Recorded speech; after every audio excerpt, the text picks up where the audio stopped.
Juice, run this one time, scene. Hey yo. Hey yo, you. Yeah, you in the car.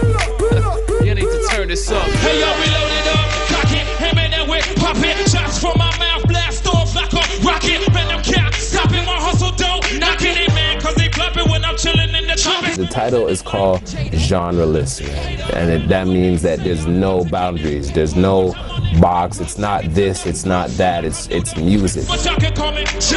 It's a very eclectic piece, man. It's got a lot of different sounds in it.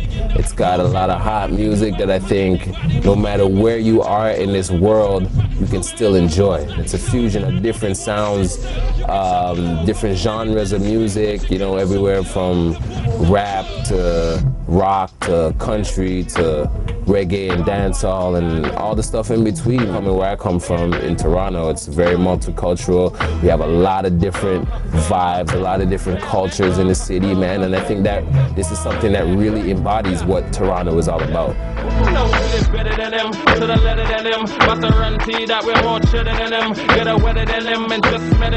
It's called Eagle Eye Records. The first artist I picked up, man, was a production crew called Bird and Keys, and they're all over my new album, and they got hot beats. And they got my new single called Turn Me On, which is really, really crazy, and they got a next one called Let My Take Rock, which is even more bananas. And it's not just hip-hop or R&B music, man, you know what I'm saying? We're messing with live bands and, you know what I'm saying, a couple pop groups and a rock group as well, man. So, you know, look out for Eagle Eye in the future, definitely.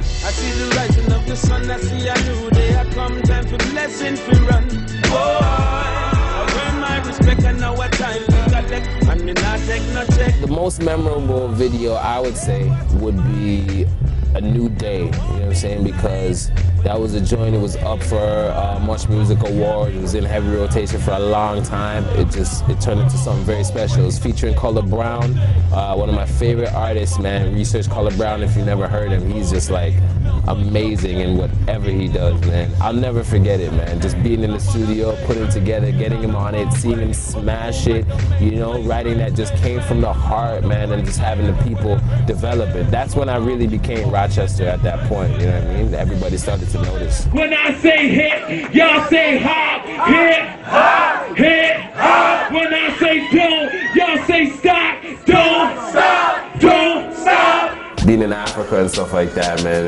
it was amazing because we did this show at a place called Harlem Jazz, which is in Addis Ababa, man, and it's like, I've never got such a crazy reaction from that, man. I was dripping sweat. I mean, my voice was just almost run out, and every single word, they didn't know, you know what I mean, the songs, they've never heard them before, but to get that amount of energy and love at a small place, it's not like a big venue, you know what I mean, but we jam-packed it, and I love shows like that, because like I said, you could be real interactive with the people.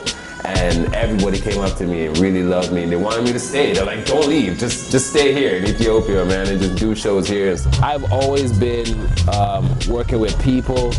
I love doing work for charities and stuff like that. And when, you know, Tamara from What's the 401 came at me and said, you know, we've been doing all this stuff about HIV and AIDS. So we ended up going, you know, to Ethiopia, man, where, you know, so much people are suffering from this pandemic, man, and you know, just seeing what they're really going through, man, it was a life-changing experience. It's something that I will never forget. It was about achieving something in life that, you know, people can look back and say, hey, you know what, he did something special with his life, yo, you know what I mean, and that's what it's really all about now for me. My daughter was a special case. She was born with cerebral palsy, man. You know what it's like to have a daughter in a wheelchair and feel like you the reason that she's still there in the hospital for 6 months old, screaming for a dad, begging me to take her home. Being a dad made me a stronger artist, you know what I mean? I love my daughter to death, man, and I do.